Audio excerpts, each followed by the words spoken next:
Today's guest is a Marine veteran, life coach, and entrepreneur.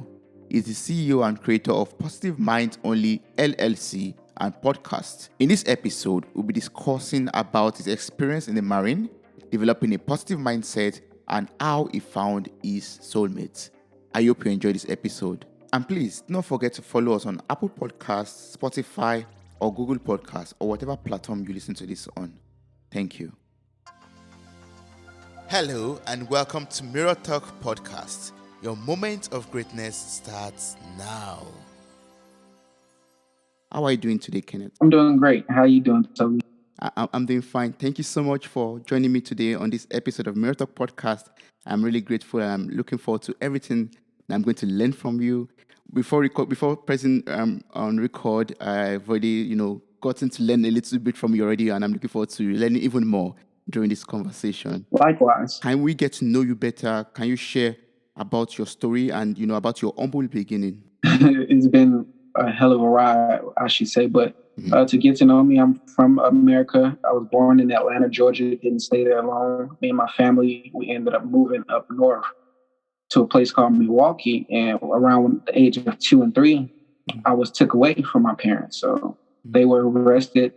So me and my 4 siblings at the time were dispersed into the child care system or foster care system. So at 2 or 3, I'm already in an orphanage. It's just me and my big brother. And then I don't know where my siblings was. So by the time I was 4, should say my grandmother came and got us all together and brought us to Gary, Indiana. So if anybody knows about Gary, Indiana, that's where Michael Jackson is from. And he's actually not even praised. Like, people don't even care. If you're in that city, you don't even care about Michael Jackson. That town, the city I'm from is more known for its crime, the poverty, the steel mill. So growing up in the 90s, it wasn't the best place to be. And it wasn't, I wouldn't recommend anybody to grow up in that. But for me, I guess that's where diamonds are built. That being under a lot of pressure, it built me into the person who I am today. So in school, I was always the quiet child. I was always very intelligent. I always knew how to manipulate people. I always knew how to get what I wanted out of life. I don't know where it came from, probably past lives, because I am very spiritual. But in school, I was very quiet and I was very sneaky. And I would always get through school as the teacher's pet. I was always the student that was praised. No matter what I did, if I got into fights, teachers will always take my side. I'm like, oh, Kenneth didn't start that, no matter what. Like, that person who he was fighting was the one who did it. And a lot of times that wasn't the case. A lot of times I was a bully because I felt like I had to. I was super short. I had a gap. I had this mole on my ear. So people would always talk about me and pick on me. So I felt as if I should start being the one who pick on people first, so people know not to mess with me. So, like I said, a lot of times my teachers was like, I know he's not the one who's doing nothing, so it got to be that person. So I really skated through school like as easy as possible. Like, I wasn't the straight A honor roll student all my school years, but I did make honor roll a lot. But I also got bored with it. Like, so if a school wasn't catching my attention, keeping my attention, I would go to sleep. Like, sometimes I would skip school because like I wasn't challenged. So by the time I graduated, I went to the Marines.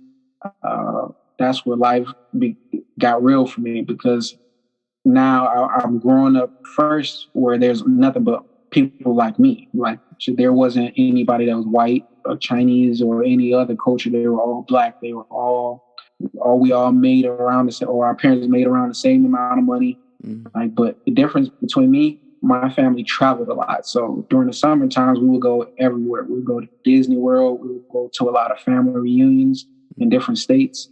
And my friends didn't have that experience. So like I said, once I graduated, I already had the mindset that I wasn't staying in Gary. And the only way to do that was to join the military. So I joined the Marines at 18. And boot camp, I was the only black guy in my platoon full of like 90 people, 90 men. And I was the only black guy. So I went from all my years prior, just being with everybody who looked like me, to now 3 months, 4 months in boot camp, I'm the only one who looked like me, talk like me, act like me. And I was always able to fit in. I always can say, like, I never felt like I was out of place, even though in the world I always felt out of place.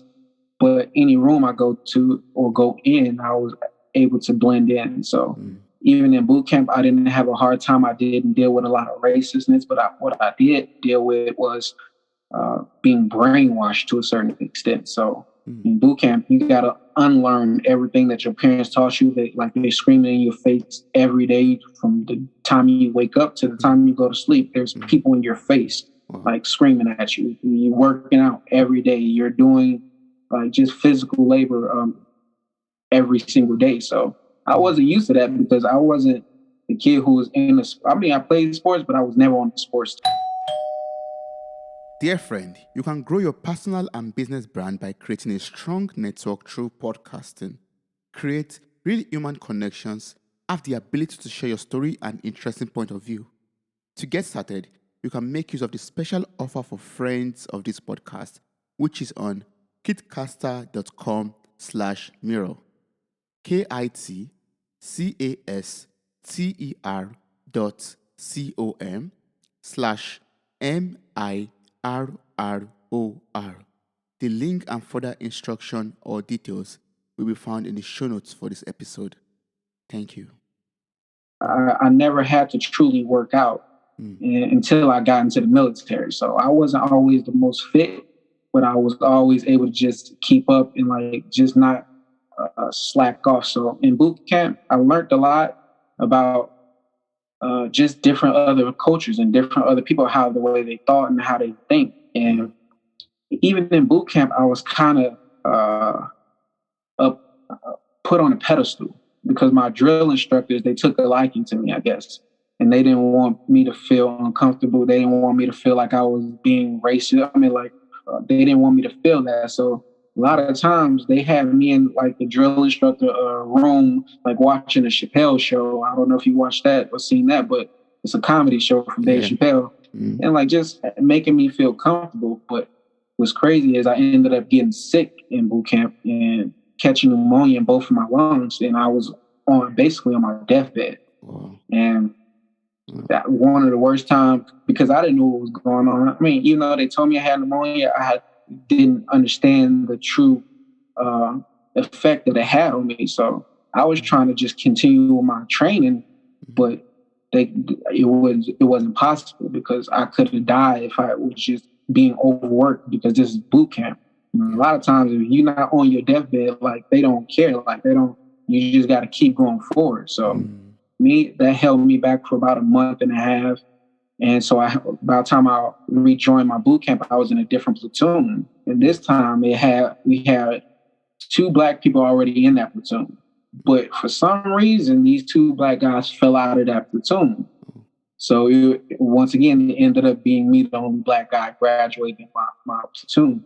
So by the time I graduated from boot camp, I went to cook school. No, first I went to infantry school because every Marine has to be a rifleman. So you have to learn how to use the gun. You have to learn how to combat training.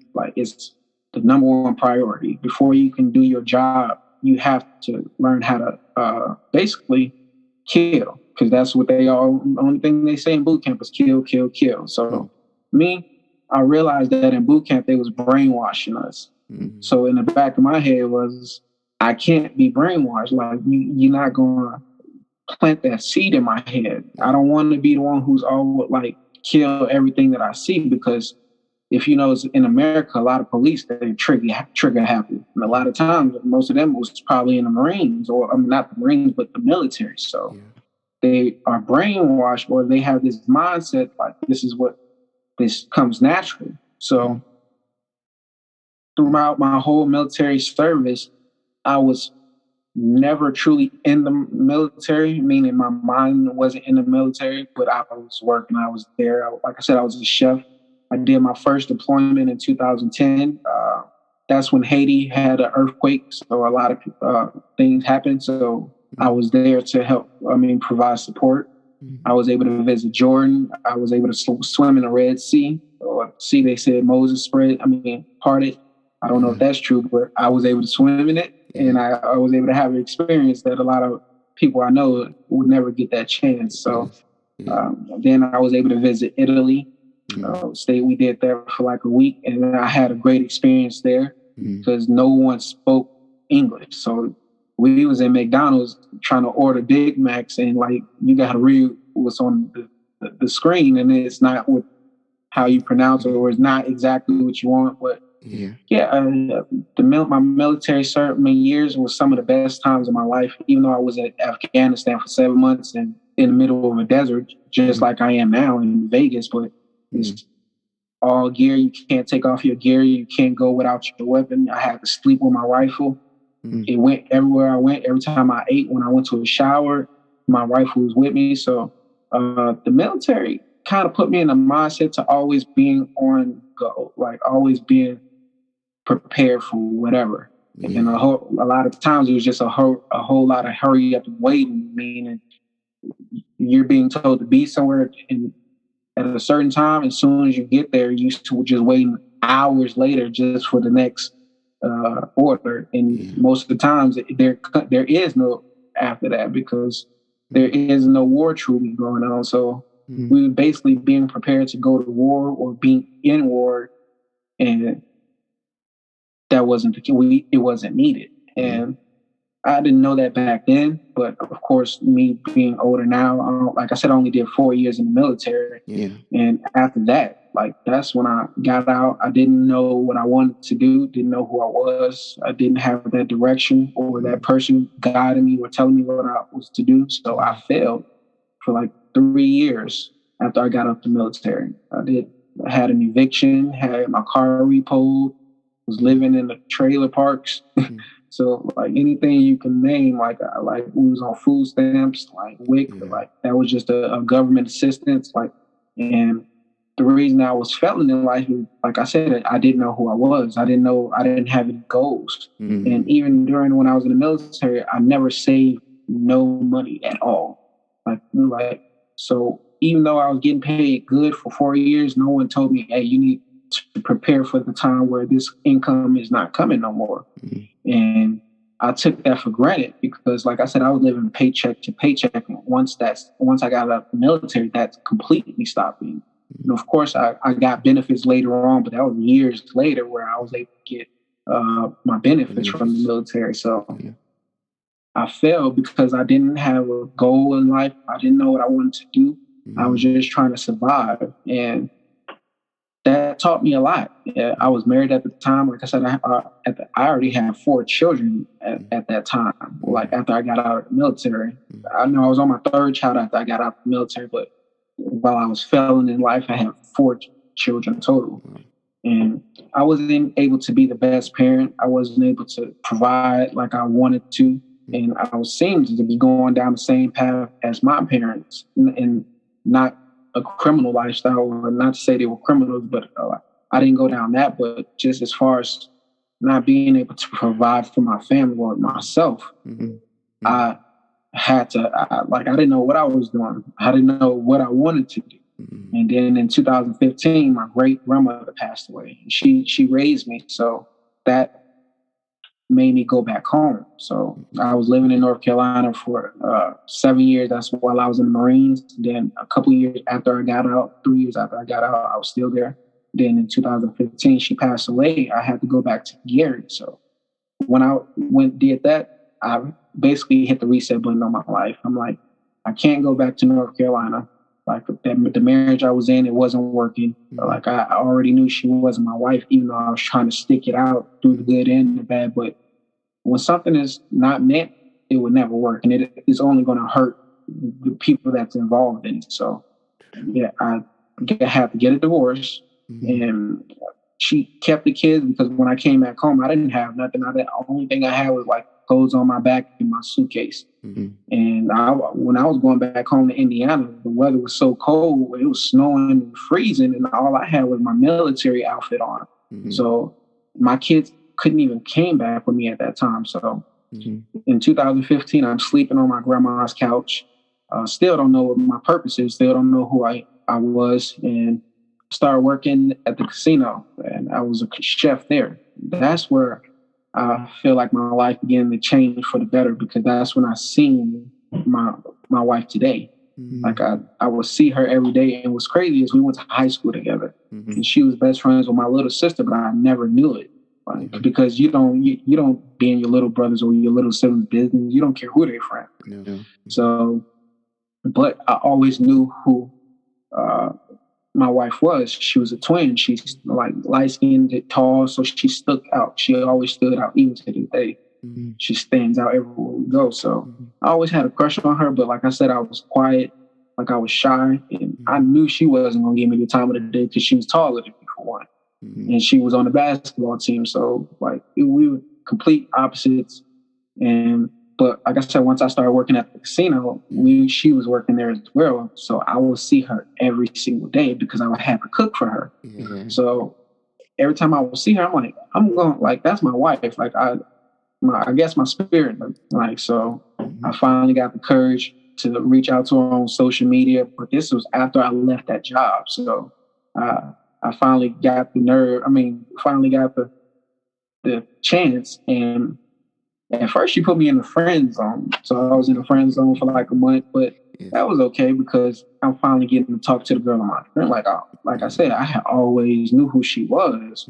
I just never had the guts or the nerve to ask her out. So by the time 2016 came, like I was able to get the courage, and she said yes. We started dating on January 1st, 2017. So once me and her started dating, I learned about the law of attraction. So this book called The Secret came out, or it came out, but I was just put on to it.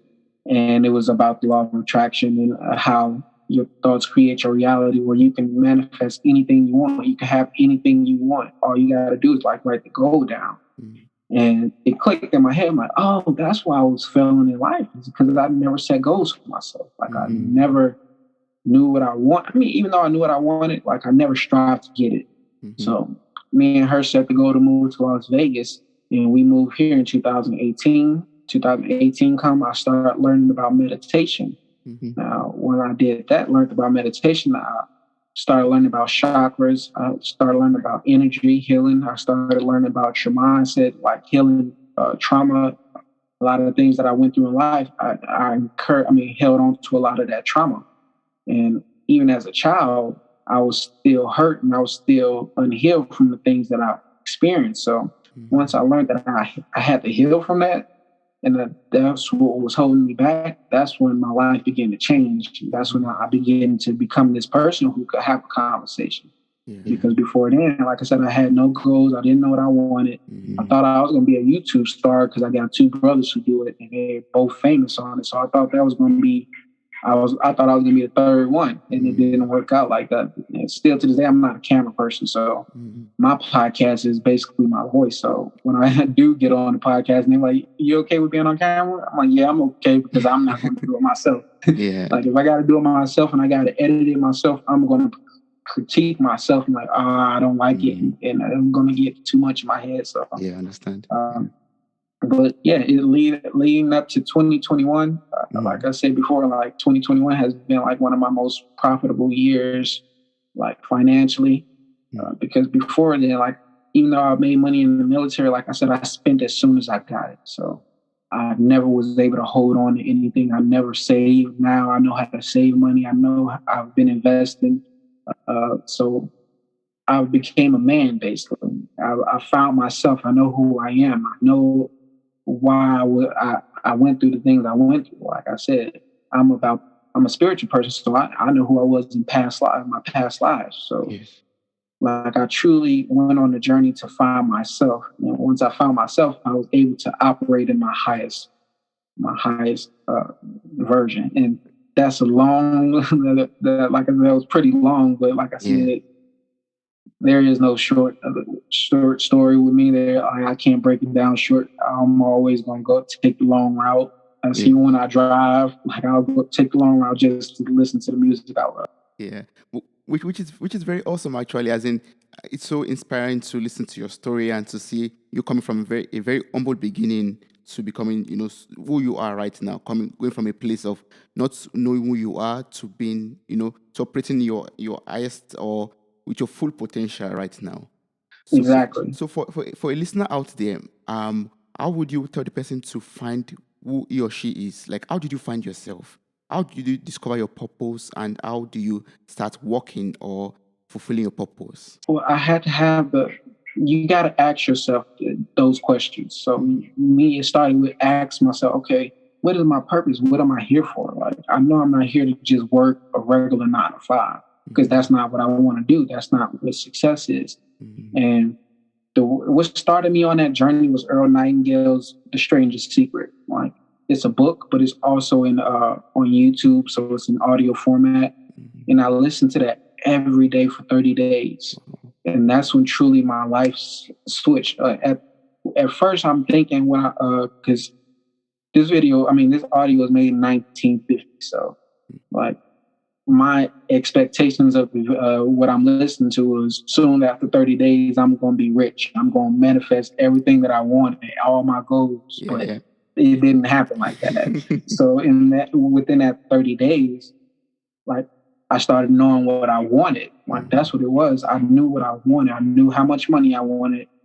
I knew I didn't want to work for nobody. I knew I wanted to be an entrepreneur in some form of fashion. I knew what I wasn't good at, which is being on camera, being a YouTuber. So that led me, okay, what am I good at? So I started to notice the things that I was good at was using my voice, speaking. And what's crazy about that, like I said, in school, all throughout school, my military years, my mouth was closed. So I was never able, didn't know what my gift was, because I kept my mouth closed, because that's what helped me get through life. So my way of finding my passion was noticing what I was good at. And like I said, even though I was quiet in school, I was always able to give people good conversation. Or no matter who it was, I was always to speak well.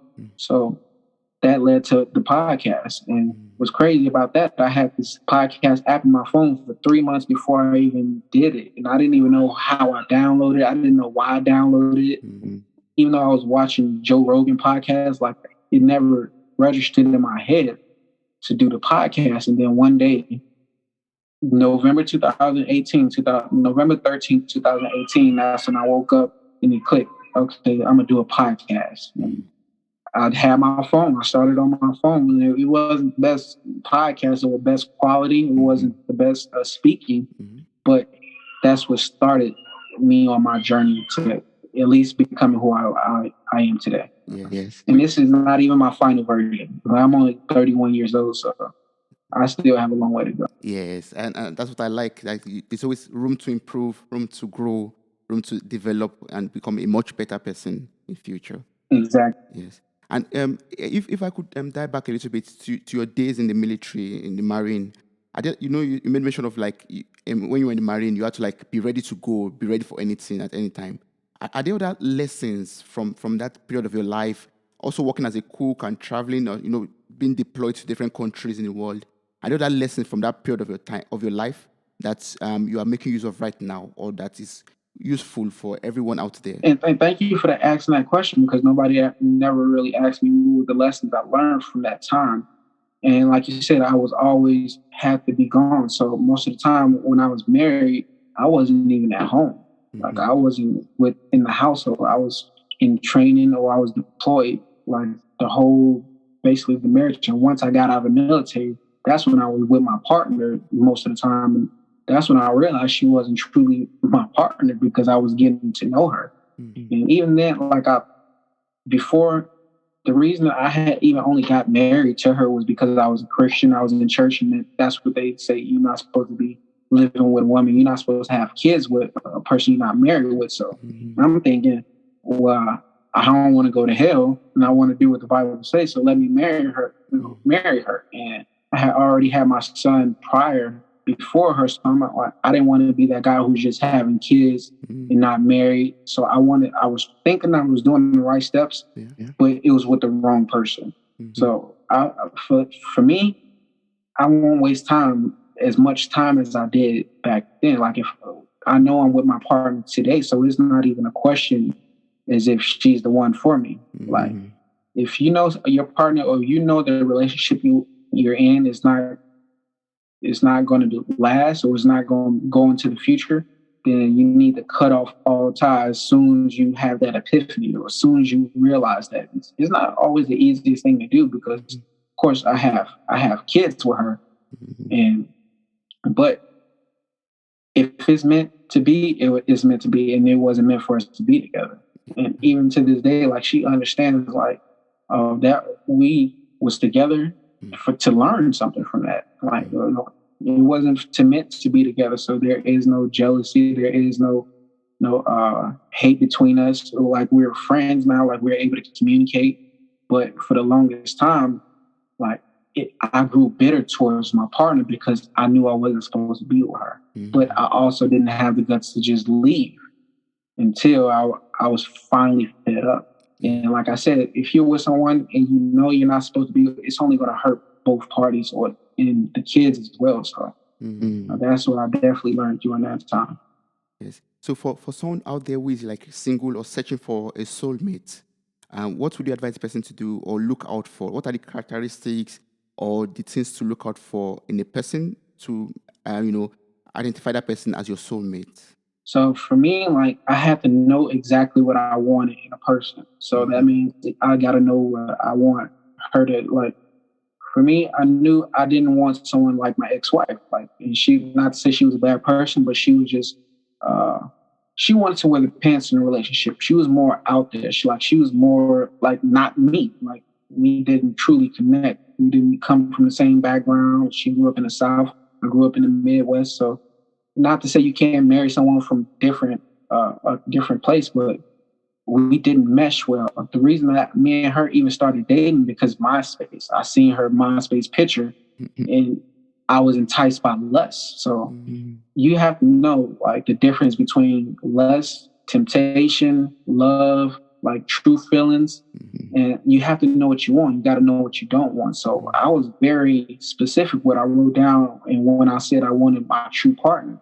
And once I got her, I wasn't even ready for her. Like I almost lost my wife because I was still hurt or I was still tied to old relationships, old soulmates, or like a lot of times you're connected with a lot of people spiritually just from having sex with them people. Even if you wasn't dating them or for a while, like all it takes is one time to be connected with that person. So I still had a lot of things that I was attached to when I had my partner. You know, I had to heal from it. I had to let that go.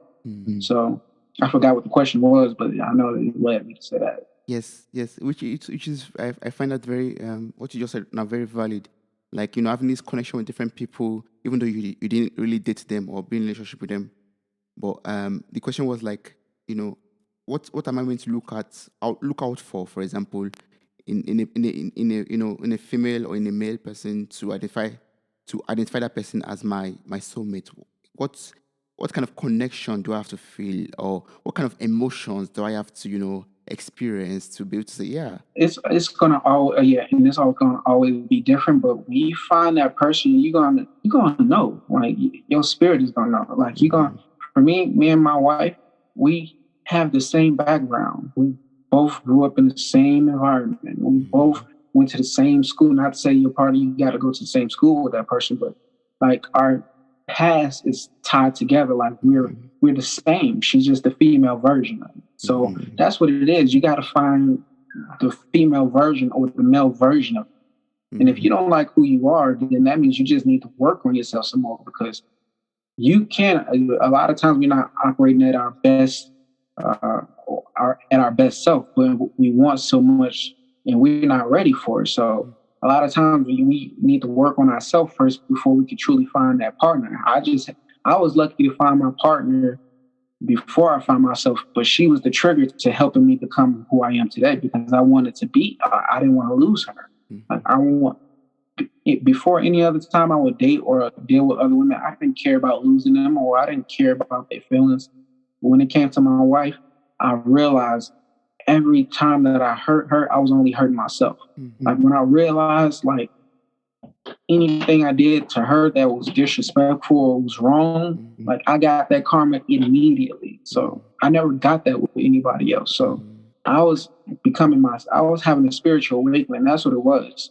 And I was realizing who I was. I was realizing who she was, but I never had that before anybody else. So that was another difference between like her and any other woman that I have dealt with at the time. Like any other time, I was very, like I said, I'm a Pisces, so I was very manipulative to women. I would use them to get what I wanted, and not say I would use them, but like basically I would build them up to get what I wanted. As soon as I got it, I was out.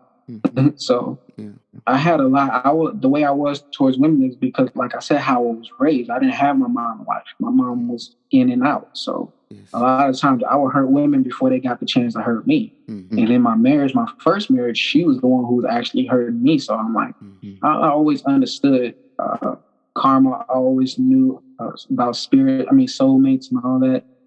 But like, if you really want to find your partner, fix yourself first, and then know what you want, and don't settle for less. Don't like, if you know what you want, and another type of woman coming that's just been like any other woman in the past, that's that test. But there's gonna be that right person that comes as well. So there's gonna always be a test in the middle. Like, life is all about tests, going through like just stages in your life. So it's different for a lot of people, but it's also the same at the end. Yes. I like what you said. You said, before you find your life partner or your soulmate, you have to fix yourself, work on yourself. Then, don't settle for less. When you find the person, you ensure that you have the full, connection with the person. Don't say, okay, yeah, she's okay or he's okay, and you could just go with the flow. And that relates to what you said earlier also, because you said, while finding yourself, you have to do meditation and, actually deal with the trauma of the past, look back into, and all the things that made you who you are today, and fix them up so that you could become a better person and for your family and for your wife today. Yeah, exactly. And that's what happened. Like, I had to finally have that epiphany that the life that I was living was only hurting myself and my kids. Because when you're not operating at your best version, or you don't know who you are, like, you just living your life on repeat, or you just living your life based off someone else's feelings, someone else's thoughts. I think they call that dogma. So, but that's how I was living my life until I was about 27, 28. Like, when I learned to meditate, I was 28. So once I had that awakening, that self-awakening, I'm going to stop calling it spiritual awakening. Once I had that self-awakening, that's when my life was like, my eyes was open. I was aware to like how what I did affected other people. At first, I didn't know and I didn't care because I was all about myself. Even though I'm all about self now, my family is included with that self. So my wife truly was the reason. She's the reason I'm like this today. Because I was a couple years ago, we wouldn't be having this conversation. It wasn't Positive Minds Only. It's good you brought up the name Positive Minds Only, which is the name for your brand and also your podcast. So can you tell us a little bit about your brand? I was going through your shop online actually. I was seeing nice shirts and face mask and all that stuff. Yeah. Positive Minds Only. It was created, like I said, the podcast first. And when I was trying to come up with a podcast, I'm like, well, I knew what I wanted to talk about, but I didn't know the name. I'm like, but everybody, it has to have something that people could relate to. It has to stick. And what I kept hearing was positive vibes only. And I'm like, it's not all about positive vibes though, because you have to have negative with the positive vibration. Like, it all go, but that's another story. Positive Minds Only popped up in my head, and I'm like, well, I do want to keep that positive mind. I don't ever want a negative mind, even though I was contradicting with the positive vibes only, and I was saying, nah, that ain't gonna work.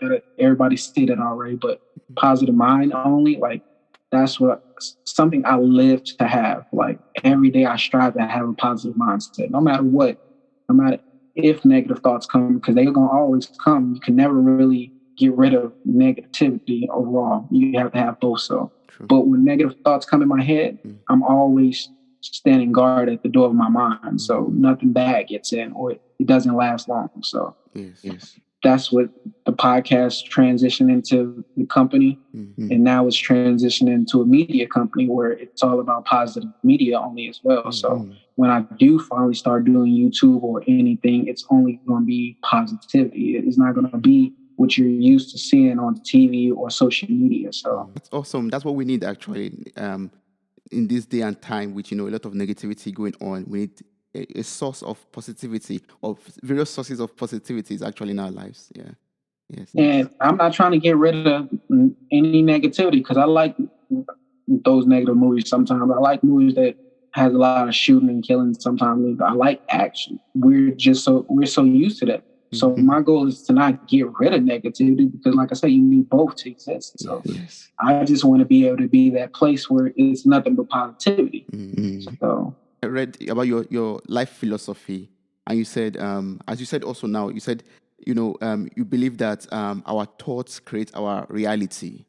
So the question on my mind is, how can I work on my thoughts to make them, positive or good, so that I can create a reality that's also, positive and good for myself? So for me, how I created my positive mind, like I said, when I was listening to Earl Nightingale's The Strangest Secret for 30 days, for 30 days, only thing I listened to was positive. So I wasn't listening to music. I wasn't listening to rap.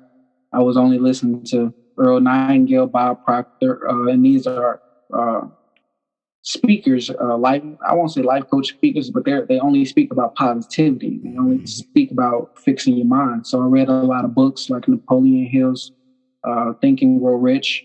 Like so, and not only 30 days, but just to say for 30 days consistently, it was nothing but positive that I fed my mind. And it wasn't the most fun thing to do. It wasn't the most fun thing to listen to, but I was learning. And it interested me to want to be like those people that I was listening to that was writing those books. So I believe that I could have that mindset. Like I'm not one of those people who listen to someone who I'm like, oh, that person's great, but I'll never be able to get there. I always knew if I put my mind to it, I can do it. And fixing my mindset was it was the number one priority because I realized I had a negative mindset. I realized a lot of negative thoughts was always coming and I was never getting rid of those thoughts. I was always overthinking on those thoughts, and best believe it, every negative thing that I thought about manifested into my life in some form or fashion. So my goal was to only try to manifest positive things into my life. So that's what comes with that positive mindset. And like I said, it's not something that's fun, but it's worth it. And 30 days of consistency, because that's how you build a habit. That's what I was trying to do, was build a habit of thinking positive. And I meditated every day. I still try to meditate every day at least. So when I was doing this in the beginning, I was meditating nonstop every day. I was listening to positive things nonstop every day. And it put me on the path to where I am now. So 30 days of nothing but positivity, or just investing in your mindset, investing in yourself, because that's what I like to call it. Investing, not to say your health, because I tried to go vegan. I tried to be that healthy lifestyle eating person, but that's not me. I like Wendy's. I like McDonald's sometimes, but still, I do have that positive mindset though. Yes. So as a life coach, what would you tell, or how would you advise me to invest in my life? How are there some ways or some places that I must definitely invest in my life to become a better person? So I would say invest in books, and you don't even always have to buy books. My goal was to go on YouTube and find any audiobook and listen to it throughout the day. If I can't get it, it's in one sitting. I always go the way. When I go on YouTube, I won't watch another video until I finish the one that I was watching. So, I finished the book that I was listening to. So if you don't have the income or the funds to go buy these books, YouTube is free and you can find everything that you need, whether it goes from meditation, guided meditations, audiobooks, or just lectures from great speakers that talk about mindset. TED Talks is another thing. I don't really use that a lot, but I am aware of it. But invest in yourself, and you don't have to spend thousands of dollars like these so-called gurus tell you that you need to, because I invested in myself and it was free. All it cost me was my time and the willing to change. So if you have any questions, find it on Google, find it on YouTube. But if you need help as far as setting goals, that's when I want people to like come to me and talk to me when okay, I want more for myself. Yes. Because I'm not the life coach that's just going to try to help everybody for the money. It's not even about money for me.